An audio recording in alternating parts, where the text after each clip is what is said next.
Hello and very good morning to each and everyone. Welcome to the mining Gyan. तो आज के इस video में हम डिस्कस करने जा रहे हैं मॉइल के अवेयरनेस के बारे में, मॉइल से रिलेटेड जो भी जनरल इंफॉर्मेशन है उसके बारे में, जो कि आपके मॉइल के एग्जाम पॉइंट ऑफ व्यू के हिसाब से इंपॉर्टेंट हो सकता है। तो अगर हम बात करें तो चलिए शुरू करते हैं। तो सबसे पहला है कंपनी का स्टेटस क्या है भाई साहब। कंपनी का स्टेटस यहाँ पर क्या है मॉइल में, मॉइल का ही स्टेटस जानना है। तो बेसिकली जो कंपनी का स्टेटस है, यह एक मिनी रत्न कैटेगरी 1 की कंपनी है शेड्यूल ए के हिसाब से। और यह जो कंपनी है वो कब बनी थी, इसे जो है तो मैंगनीज और इंडिया लिमिटेड के नाम से जाना जाता है आज तक 1962 से लेकर। ठीक है, इसका जो नेम चेंज हुआ था मॉइल में, वो 2010-11 में चेंज किया गया था। ठीक है, एंड इसके जो चेयरमैन कम मैनेजिंग डायरेक्टर है वो श्री अजित कुमार सक्सेना है। ठीक है, अब इसके बाद अगर बात करें इसके फर्दर इंफॉर्मेशन की कि आखिर देखिए, अब अपन आगे बढ़ने से पहले जो बहुत से बच्चों को डाउट होता है, सर महारत्न कंपनी कौन कौन सी है, या नवरत्न कौन सी है, या मिनी रत्न कौन सी है। तो इसकी मैंने एक लिस्ट बनाई है जो कि माइनिंग वालों के लिए इंपॉर्टेंट है। ठीक है, हाँ, तो अगर मैं बात करूं महारत्न सीपीएसई की, तो सेंट्रल पब्लिक सेक्टर एंटरप्राइजेस की, तो इसमें आता है सबसे पहले भेल भारत हैवी इलेक्ट्रिकल्स लिमिटेड, दूसरा आता है आपका कोल इंडिया लिमिटेड, तीसरा है आपका गेल इंडिया लिमिटेड, उसके बाद आता है आपका Indian oil corporation limited, NTPC oil and natural gas corporation limited, and the last one is SAIL steel authority of India limited. तो ये आपकी महारत्न कंपनीज की लिस्ट है, आप इसे याद कर सकते हैं। ठीक है, इसके बाद जो अगली चीज आती है आपका महारत्न तो देख लिए, अब देखते हैं नवरत्न कंपनीज के बारे में। नवरत्न कंपनीज की अगर मैं बात करूं तो ऐसी कंपनीज को नवरत्न कंपनीज में डाला जाता है जिन्होंने पिछले 3 साल में एक बहुत ही अच्छा एक्सीलेंट वर्क किया हो, और इनका जो एमओयू जो साइन हुए हैं, ठीक है, ड्यूरिंग द लास्ट 5 ईयर्स, जो भी एमओयू इनके गवर्नमेंट के साथ साइन हुए हैं, जो भी इनके कॉन्ट्रैक्ट्स गवर्नमेंट के साथ साइन हुए हैं, वो सारे के सारे कॉन्ट्रैक्ट्स में इनको एक अच्छा स्टार रेटिंग मिला है। तो ऐसी कंपनीज को जो है तो नवरत्न सेंट्रल पब्लिक सेक्टर एंटरप्राइजेस की कंपनियों की कैटेगरी में डाला जाता है। अब इसमें अगर माइनिंग वालों को याद रखना है तो क्या याद रखना है, नवरत्न कंपनी कौन कौन सी है, एनएमडीसी हो गया, नेवरी लिग्नाइट कॉर्पोरेशन लिमिटेड हो गया, और नेशनल एल्यूमिनियम कंपनी लिमिटेड हो गया। ठीक है, नेक्स्ट आता है आपका मिनी रत्न का central public sector enterprises category 1। अब इसमें कौन कौन सी कंपनीज हैं, इसमें उन कंपनीज को डाला जाता है जिन्होंने लास्ट 3 इयर्स में अपना प्रॉफिट बहुत अच्छा कमाया हुआ है। ठीक है, इसी के साथ ही इनका जो मेमोरेंडम ऑफ अंडरस्टैंडिंग है, तो मेमोरेंडम ऑफ अंडरस्टैंडिंग में भी अच्छा खासा इनको पिछले 3 साल में रेटिंग मिला हुआ है। तो इस कैटेगरी में कौन कौन सी कंपनीज आती हैं, बीसीसीएल, बीईएमएल, सीसीएल, आपका एससीएल, हिंदुस्तान कॉपर लिमिटेड, इसी के साथ ही Ircon International Limited, KIOCL and MCL, MOIL, NCL, SECL, WCL, ये सारी ही कंपनीज इस कैटेगरी में आती हैं। ठीक है, इसके बाद अगला जो आपको देखने को मिलता है वो है, इसके बाद जो अगली कैटेगरी आती है मिनी रत्न कंपनीज कैटेगरी 2। ठीक है, इसमें आपका कौन कौन सा आता है, MECON central mind planning and design institute limited, इसके बाद लास्ट है आपका मिनरल एक्सप्लोरेशन कॉर्पोरेशन लिमिटेड। ठीक है, तो ये आपकी मिनी रत्न कंपनीज जो है, जो कि कैटेगरी 2 में आती है, तो इनका भी ध्यान रख सकते हैं। नेक्स्ट आता है आपका श्री अजित कुमार सक्सेना, जो कि सीएमडी हैं आपके मॉइल के, उनके बारे में बात करते हैं तो उनका जो कैरियर था वो मैग्नीज मैनेजमेंट ट्रेनी के रूप में स्टार्ट हुआ था टेक्निकल में, सेल में 1986 में। उसके बाद उन्होंने सेल के साथ बहुत सारे असाइनमेंट्स में काम किया। ठीक है, बहुत सारे असाइनमेंट्स में इन्होंने काम किया, जिसमें कि जैसे कि भिलाई स्टील प्लांट एंड अलग अलग पोजीशंस में इन्होंने लॉन्ग टर्म में सेल के साथ काम किया। उसके बाद इन्होंने ऑपरेशंस डायरेक्टर ऑपरेशंस की पोस्ट संभाली, कहां पे, RINL में, विशाखापट्टनम में जो है। ठीक है, विशाखापट्टनम स्टील प्लांट में जो है तो किया। फाइनली चीफ जनरल मैनेजर के रूप में और भी जगह थे, जैसे कि मिल्स, इसको, Burnpur steel authority of India limited. ठीक है, चलिए अब बात करते हैं हिस्टोरिकल बैकग्राउंड की। ठीक है, तो इनके इनिशियल जो सेटअप है वो है, एस्टैब्लिश कब किया गया था, सेंट्रल प्रोविंस प्रोस्पेक्टिंग सिंडिकेट के द्वारा। ठीक है, 1896 में। किसका? मॉइल की हिस्ट्री बैकग्राउंड, हिस्टोरिकल बैकग्राउंड है ये। तो सबसे पहले जो मॉइल बना था ना भाई साहब, वो बना था central province prospecting syndicate, and उसके बाद इसको रीनेम करके क्या किया गया, सीपीएमओ रखा गया। सीपीएमओ मतलब सेंट्रल प्रोविंस मैंगनीज और कंपनी लिमिटेड नाम इसका रखा गया। ये बेसिकली एक ब्रिटिश की कंपनी थी जो कि यूके बेस्ड थी। ठीक है, उसके बाद मॉइल का कब फॉर्मेशन हुआ, 1962 में मॉइल का फॉर्मेशन हुआ, जिसमें कि क्या हुआ कि जो सीपीएमओ कंपनी थी इसके और गवर्नमेंट ऑफ इंडिया के बीच में एक एग्रीमेंट हुआ, जिसमें कि गवर्नमेंट ऑफ इंडिया ने इसके कुछ शेयर्स अपने पास रख लिए और इसके बाद उसने मॉइल का फॉर्मेशन किया 1962 में।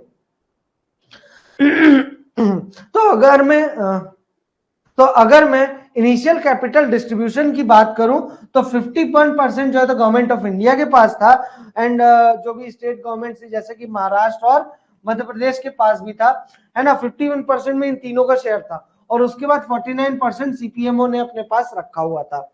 ठीक है, चूंकि यूके बेस्ड कंपनी थी।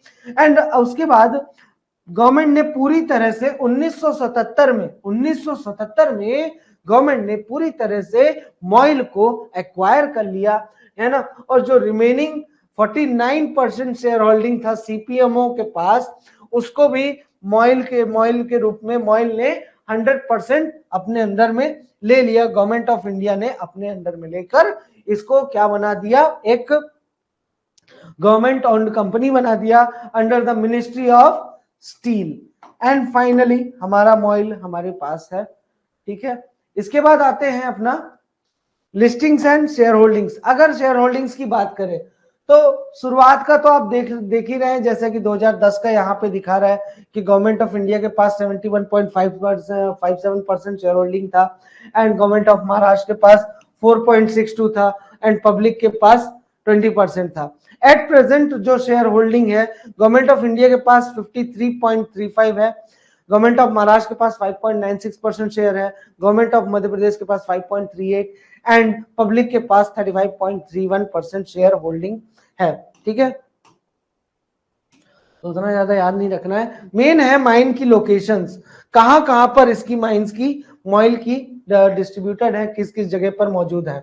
तो इसकी माइंस की लोकेशंस आपको जरूर से याद रखना है। सबसे पहला नागपुर डिस्ट्रिक्ट में, जो कि महाराष्ट्र में पड़ता है, इसमें भी बेलडोंगरी, गुमगांव, कांद्री एंड मुनसार। दूसरा है आपका भंडारा डिस्ट्रिक्ट महाराष्ट्र में, जो कि है चिकला और डोंगरी बुजुर्ग में। उसके बाद तीसरा है बालाघाट डिस्ट्रिक्ट में मध्य प्रदेश में, जहां पर बालाघाट, सीतापुर, तिरोड़ी एंड उकवा जैसी जगहों पर आपका इसकी माइंस वगैरह मिल जाएंगी। ठीक है, अब इसके पास सबसे बड़ी माइंस है बालाघाट माइंस, जिसकी माइनिंग डेप्थ है लगभग 435 मीटर इसकी माइनिंग डेप्थ है ना। और एक और माइंस है डोंगरी बुजुर्ग माइन, जो कि आपकी कहां पर लोकेटेड है, आपका भंडारा डिस्ट्रिक्ट महाराष्ट्र में लोकेटेड है। यहाँ पर आपको एक ओपन कास्ट माइंस भी दिखेगी, मतलब उसके ये जो भंडारा डोंगरी बुजुर्ग माइन है, इसका जो प्रोडक्शन है, इसमें क्या प्रोड्यूस होता है, मैंगनीज डाइऑक्साइड ओर का प्रोडक्शन होता है।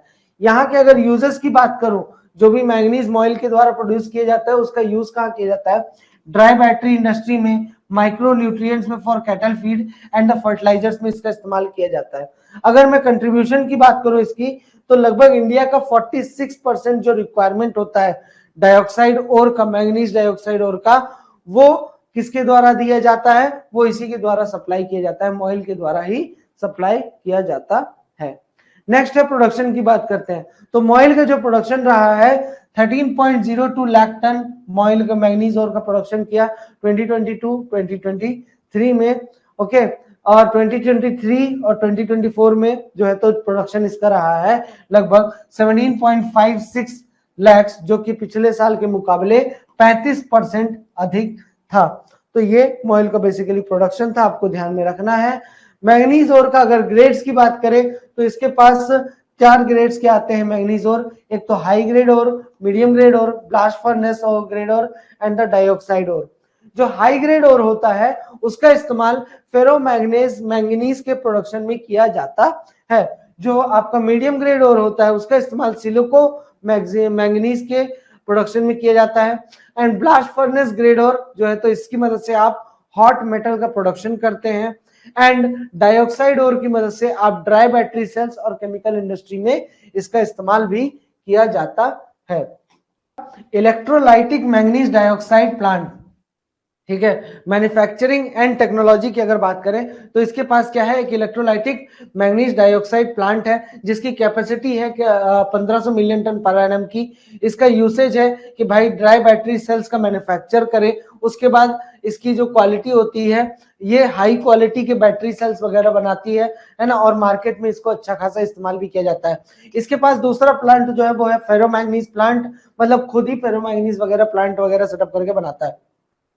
कैपेसिटी है 12,000 मिलियन टन पर एनम की। पर्पस है इसका value addition in the manganese ore, manganese ore में वैल्यू एडिशन का काम है, ठीक है, जिसका इस्तेमाल कहां पर किया जाता है, जिंक कार्बन बैटरीज में किया जाता है with zinc chloride and ammonium chloride, इसका इस्तेमाल किया जाता है। नेक्स्ट आता है आपका,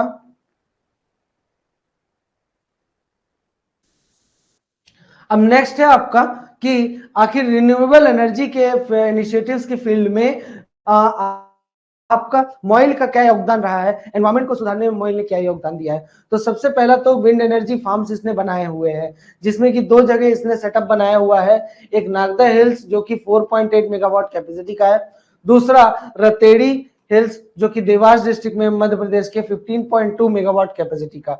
इसका मेन ऑब्जेक्टिव ये है, ये याद रखिएगा, promote non conventional energy resources को प्रमोट करना ही इसका मेन ऑब्जेक्टिव है, और इसको आपको याद रखना है क्योंकि डायरेक्ट क्वेश्चन यहां से बन सकता है ना। अब इसके अचीवमेंट्स, करंट में क्या क्या अचीवमेंट्स है, क्या डेवलपमेंट्स इसने किया हुआ है, तो करंट में जो इसके अचीवमेंट्स वगैरह हैं, मिनिस्ट्री ऑफ माइंस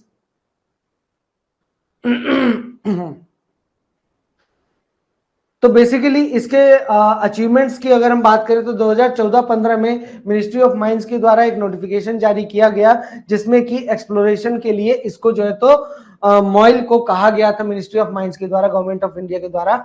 तो मॉइल ने जो है तो अलग अलग बिजनेस अपॉर्चुनिटीज को ऑल ओवर इंडिया, बहुत सारे लोगों को बिजनेस अपॉर्चुनिटीज प्रोवाइड कराने के लिए एक्सप्लोरेशन कंडक्ट किया ऑल ओवर इंडिया, जिसमें एक्सप्लोरेशन मतलब आप समझ रहे हैं कि पता करना कि कहाँ पे कौन सा मिनरल या चीज पाई जा रही है, ये चीज पता करने का काम किसको दिया गया, मॉइल को दिया गया, ठीक है। उसके बाद ज्वाइंट वेंचर्स की अगर हम बात करें तो मॉइल ने जो है सेल और RINL के साथ काम किया 50-50 ज्वाइंट वेंचर्स में, ठीक है। उसके बाद इसने वाइंडिंग ऑफ ज्वाइंट वेंचर्स जो है तो इस 2021-2022 में, जिसमें कि मॉइल सेल और मॉइल ने Ferro Alloys Private Limited and RIN MOIL Ferro Alloys Private Limited ने अपने नाम जो है तो रजिस्ट्रार कंपनीज में से वापस ले लिए थे, ठीक है। मतलब कि पहले इकट्ठा हुए, एक साथ काम किए और फाइनली इन्होंने जो है तो अलग अलग अपनी कंपनीज बना ली थी। उसके बाद इसके मेजर प्रोजेक्ट्स और इन्वेस्टमेंट्स की अगर मैं बात करूं और memorandum of understanding and exploration की बात करूं तो ये फील्ड में भी इसने अच्छा खासा काम किया है, अच्छा खासा अचीवमेंट किया है। मेजर प्रोजेक्ट्स और इन्वेस्टमेंट्स की अगर मैं बात करूं तो इसने होम्स शाफ्ट डीपनिंग, मतलब कि जगह का माइंस का नाम बता रहा है, होम्स का शाफ्ट था उसका डीपनिंग किया, मतलब कि उसको और गहरा बनाया। 2018 में 300 मीटर तक का था डेप्थ शाफ्ट का, उसको 435 मीटर बनाया। इसी प्रकार से चिकला माइन का जो वर्टिकल शाफ्ट था 2019 में, उसको जो है तो 160 मीटर की गहराई तक का वर्टिकल शाफ्ट बनाने का काम किया, जिसमें कि इसने हेडगियर बनाया, आपका वाइंडिंग सिस्टम बनाया और जो उससे रिलेटेड जो भी वर्क थे तो शाफ्ट सिंकिंग का काम किया, ठीक है। उसके बाद कांद्री माइन के शाफ्ट का डीपनिंग किया 2018 में 185 मीटर से 245 मीटर तक। उसके बाद बालाघाट माइन वेंटिलेशन शाफ्ट को जो है तो इसने बनाया, यहाँ पर इसने 2 वेंटिलेशन शाफ्ट बनाए। उसके बाद मुनसर माइन वर्टिकल शाफ्ट बनाया जो कि एक न्यू वर्टिकल शाफ्ट था 160 मीटर की गहराई का। फिर उसने उकवा माइन वर्टिकल शाफ्ट बनाया, कब, 2020 में, अगस्त 2020 में 324 मीटर की गहराई का नया शाफ्ट बनाया। इसके बाद गुमगांव माइन वर्टिकल शाफ्ट, उसके बाद मुनसार वर्टिकल शाफ्ट फिर से बनाया, बालाघाट माइन वर्टिकल शाफ्ट बनाया और एक्सप्लोरेटरी कोर ड्रिलिंग का काम भी इसने किया। ठीक है, लगभग 7,205 मीटर का एक्सप्लोरेटरी कोर ड्रिलिंग का काम इसके डिपार्टमेंट के द्वारा कंडक्ट किया जा चुका है आज तक। तो इतने सारे अचीवमेंट्स हैं इस मेजर प्रोजेक्ट्स में इसने काम किए हैं। अगर बात करें मेमोरेंडम ऑफ अंडरस्टैंडिंग की, तो इसने Gujarat mineral development corporation limited के साथ मैंगनीज ओर को एक्सप्लोर करने के लिए पानी एरिया में क्या किया है, एमओयू साइन किया है। ठीक है, अब इसमें एमओयू में ये ट्रिपार्टाइट एमओयू है जिसमें कि जीएमडीसी और मिनरल एक्सप्लोरेशन कॉर्पोरेशन लिमिटेड भी है, एमईसीएल भी इंक्लूडेड है।